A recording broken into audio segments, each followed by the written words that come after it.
Bennings was scanning the cliff's jagged crevices when something clutched his ankles. He looked down and barely had time to scream as his body was yanked below the surface of the ice. These great lines, well, they were written by Alan Dean Foster in this novelization of the 1982 John Carpenter film The Thing. This is the German edition. And The Thing was, this novelization was based upon, well, the screenplay written by Bill Lancaster, who based his story on the 1938 novella Who Goes There by John Campbell. I wish I had done two things before making this review. One, that I would have done things in the order of publication and release. First read the 1938 novella, then watch the 1951 adaptation. Well, adaptation is is a strong word, as they changed, well, almost everything of the original story. And then watch the 1982 film and then read the novelization by Alan Dean Foster. But as it happens, I did not do this. And second, I wish I would have made this review sooner.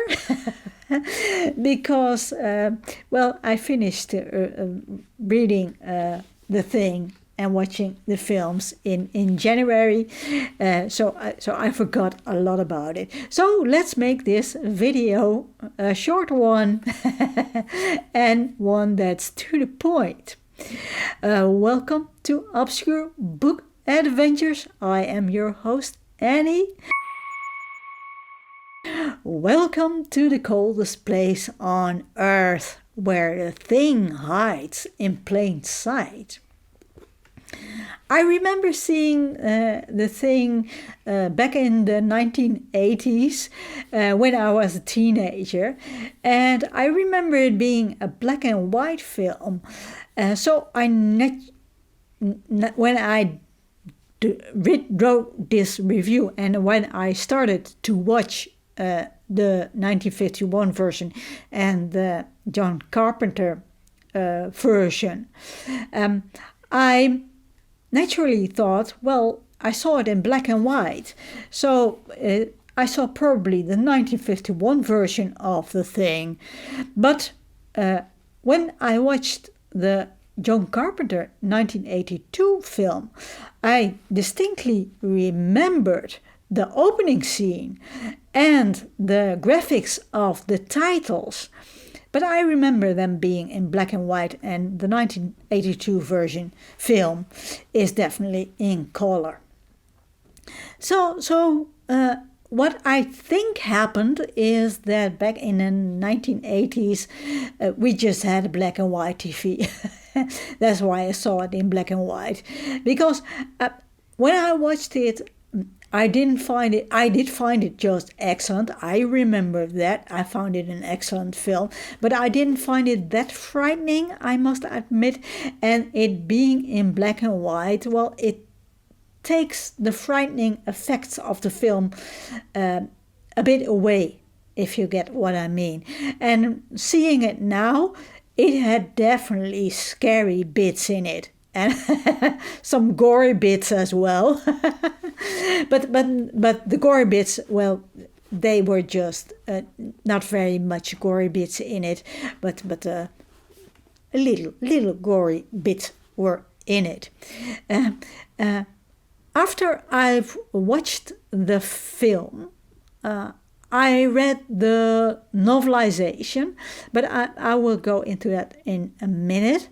I am not going to make a complete comparison of the novella and the film adaptations and the novelization, but I can tell you that I found John W. Campbell's novella Who Goes There just excellent. it. I read the original version that was published in the August 1938 issue of Astounding Science Fiction. There's also a longer version, I think a full-length novel version of the story, which Campbell wrote, but that was published way later than the original story.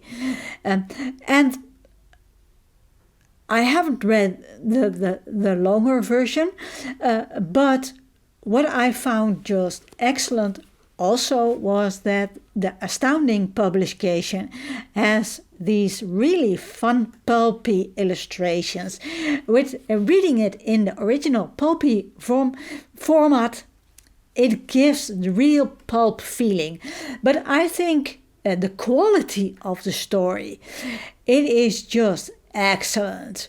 And I think even it was added to some sort of Hall of Fame, if I remember correctly, as a very influential story for the development of science fiction, if I remember correctly. But the story is about a bunch of scientists, all men, who go to the South Pole and they do research there. And when they find a frozen spaceship and they start to defrost one of the occupants, if I remember correctly, things start to happen. I must say, I don't remember all the details of the original story, but I think scriptwriter Bill Lancaster and director John Carpenter stayed quite close to the original story. Both versions have this really anguished atmosphere. There's, I don't know how to put it, but I think it's because the fear comes from within. Like I said, it's an all-male cast, and most of these men, all of these men, they can cope not only with the cold and harsh and environment, but also with the solitude. They know solitude can do crazy stuff to the mind, especially in the cold.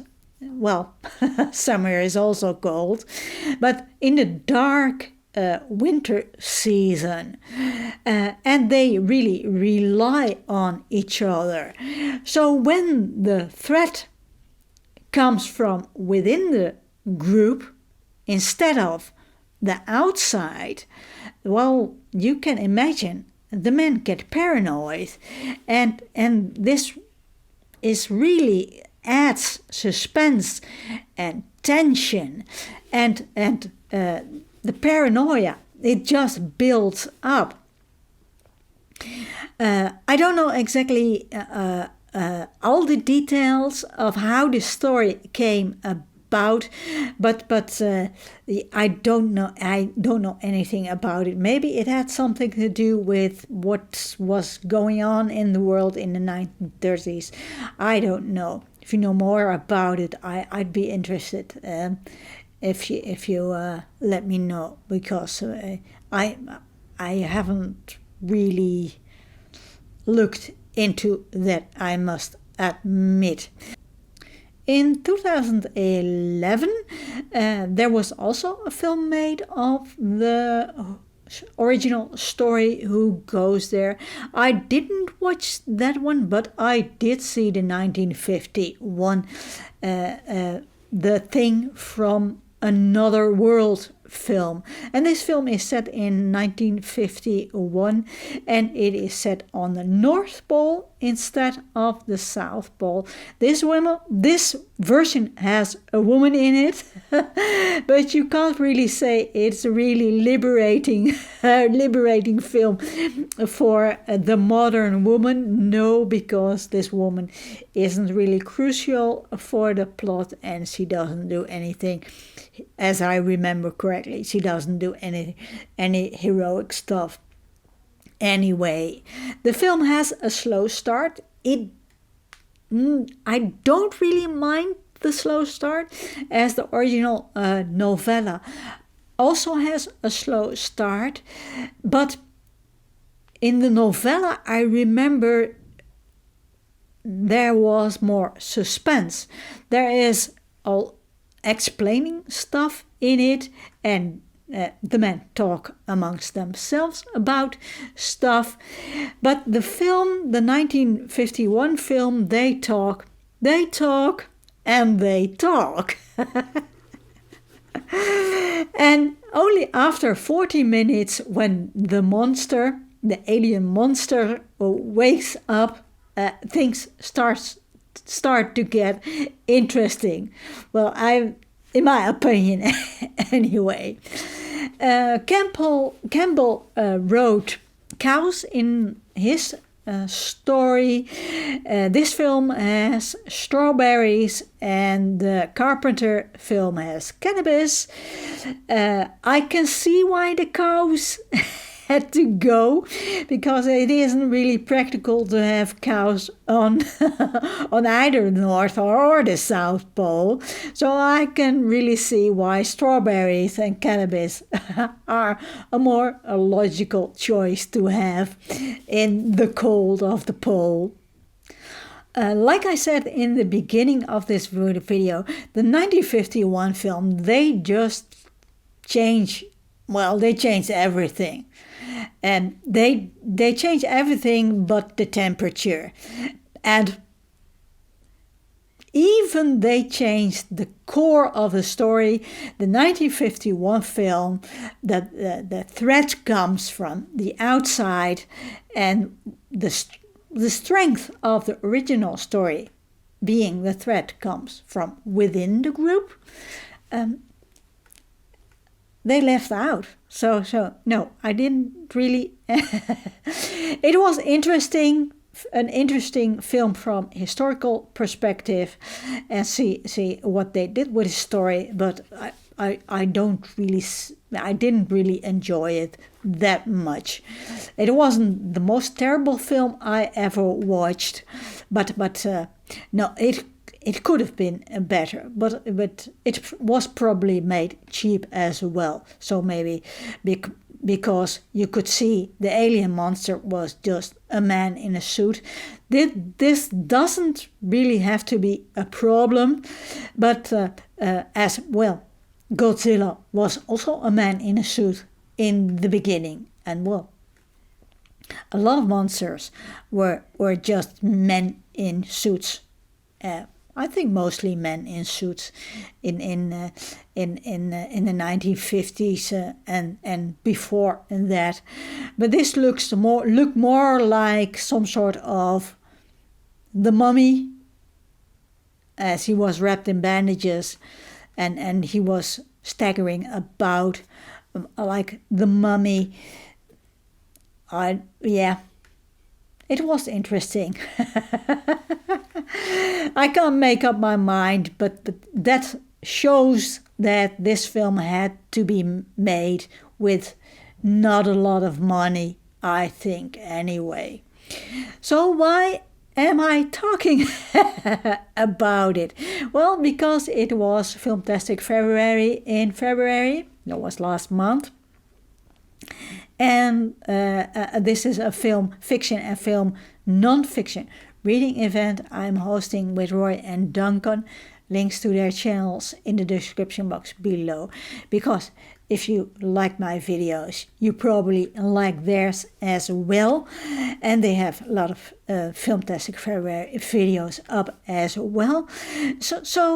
And one of the prompts was that was the prompt of the third week of February. Yes, I'm a little bit late. And it was novelization. So I read the novelization of the 1982 film by Alan Dean Foster, The Thing. This is the German edition, and I will put up the English edition instead. And this I found just an excellent novel. It's the story of the film, but it was so well written that it really added an extra element to the story.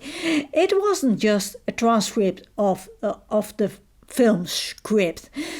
We get to know a little bit more about the characters and their background, why they were there, their personal motives of joining the group and doing research on the South Pole, and what they like to do when at home when they were not at this research center at the South Pole, and some of the personal problems they had as well, which are not as elaborately discussed in the film.